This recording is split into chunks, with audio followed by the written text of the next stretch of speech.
question, but it's also a good time for your team as well. What have you learned the most about your team this first 8-9 games of the season? That when we're good, we're very good, and when we're not good, we're not very good. We have to become more consistent. There's no question. The last 3 ball games, you look at it. I mean, we're giving up. It's not the point total we're giving up; it's the points per possession. Defensively, we haven't been as good the last few ball games. Some of that might have to do with competition. Ohio's an outstanding team at their place. We were in that game, and we both like to play fast, so that game was going to be played with a high score anyway. But East Tennessee State, poor shot selection on offense led to a lot of transition baskets for them. And then the last game against Evansville, points off turnovers. They had 21 points off turnovers, and that's a stat that we have been very good at for the entire season until that point. That's an area where that should be to our advantage. And direct one player had 6 steals that led to 12 points direct layups from steals. Because of poor decisions on offense. So defensively we have to be better. There's no question about that. That's been the focus this week, just for our players to be locked in and be consistent within the same game. It's not a game-to-game thing with us right now. It's a quarter-to-quarter thing. Maybe just add a little bit more about your backcourt.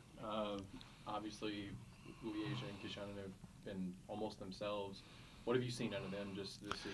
Yeah, I mean, you look at KJ, she's averaging right now, I think it's 20 points, 8.5 rebounds, almost 5 assists a game, along with a few steals a game, doing an outstanding job, doing a little bit of everything, shooting 50% from the field, right at 30 from the three-point line because she got off to a slow start, but she's mid-80s from the free throw line. Wish we could get her to the free throw line more. But I think she's done an outstanding job, and she's been pretty consistent game in and game out. I really think that she's locked in and is doing whatever it takes for this team to be successful. She obviously has had a few more turnovers than we would like for her to have, but a lot of those are trying to create for her teammates at times where maybe she should be a little more selfish and take shots, which is a little different than the last couple of years. She's growing a lot as a player, and she really sees the floor well and passes it well. But there was a play late in the game against Evansville last week where she attacked and had a little floater in the lane that, we felt like she should have taken, and she tried to dish it off to get a teammate what she thought was going to be a better shot, and it ended up being a turnover. So as far as that goes, we'll live with those kind of things.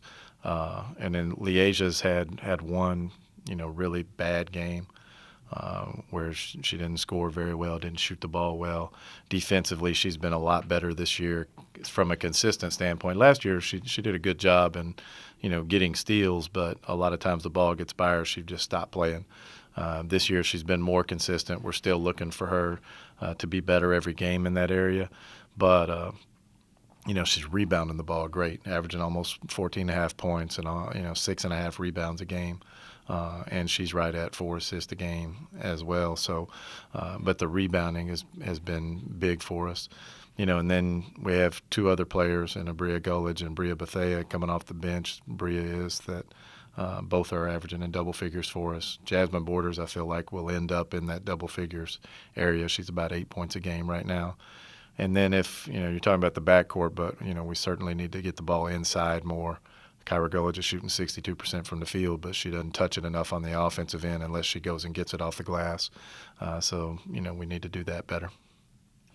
With the break coming when it is this the time where your team can kind of take a step back and kind of reset? Well, the big thing, I mean, you can, but our major focus this week has been on finals. And people forget a lot of times, Jeff, that these they're college kids trying to pass classes.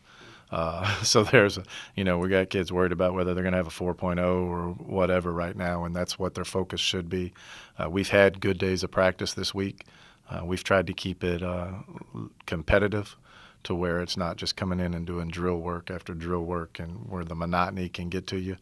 But after this afternoon, our entire team will be done with school until the middle of January. So then this becomes a time where our primary focus should be on basketball, because basically, during this time of year, they're professional basketball players. They're getting paid to be here, and they don't have any other responsibilities except for some community service things we'll do. So, looking forward to this time. It's not sure how it's going to go on Saturday because, a week off and then, finals. Most coaches will tell you that, this is a time of the year where you're not sure what the focus is going to be. Are they spent emotionally from a rough week of finals? I don't know. But I know at 12 o'clock our time on Saturday afternoon, we'll be playing Northern Kentucky. And we can't worry about that. Northern Kentucky is not going to be focused on finals. They're going to be focused on us. So hopefully we show up the right way. Notice they average under 50 a game. I think 316th in field goal percentage. And they just having issues making shots or it's shots. And Cameron Whitaker, their new head coach, is somebody to show you how old I am, Neil. I recruited her back when I worked for Eddie Fields, and she ended up choosing Western Kentucky, and now she's the head coach in Division I basketball. So I'm feeling a little old, but they're playing to their personnel, and they really try to slow the game down. And a lot of their possessions go down to the final 5 seconds of the shot clock, which makes it difficult defensively because you have to be locked in. We want to play fast, obviously, and if you look at it, it's diametric opposites, the two teams. They have struggled shooting it, but then they've had games against quality opponents where they've shot it really well a couple of times. They're not going to score a lot of points because of the pace they want to play. They played at Ohio, and that game was played in the 50s and 60s. And it's tough to slow Ohio down, I can tell you from experience. But, it's going to be one of those deals where one team's style is going to have to defeat the other team's style, and is going to be an issue for us because to this point we've been great on some defensive possessions for 20, 25 seconds and then have a breakdown in the final 5 seconds, and that's what they want to do. So, that's some of it. And, being a first-year head coach, they have a lot of returning players, but do they fit exactly what she wants? So she's working within their system to get the best shots for their players. That's got to be pretty frustrating with your team wanting to run like it does and then wanting to, possess the ball for 25 seconds. There could be situations where your team could be spent defensively and then before it gets the ball back. And that's the great thing about playing slow. If you're somebody who wants to play slow, you play defense, and then what if you give up an offensive rebound and you're playing defense for a full minute? So that's a major concern for us. So we've definitely got to take care of our defensive backboards. We can force tempo defensively. We've done a pretty good job of that, but the one thing they do a great job of slowing. Now they turn it over some, but they do a great job of slowing the game down and limiting the number of possessions, which is what you want to do when you feel like the other team might be more talented than you. And they've been great at that to this point. So we've got to go in and not fall into that trap. They do a great job in transition defense, sprinting back. They sprint back inside the three-point line and protect the paint. They do a very good job of that.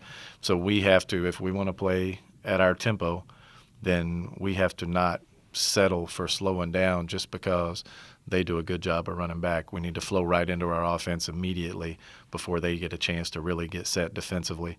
And then, like we already talked about, if you give up offensive rebounds to them, which they are a very good rebounding team, it's like going to the dentist. It's not a lot of fun.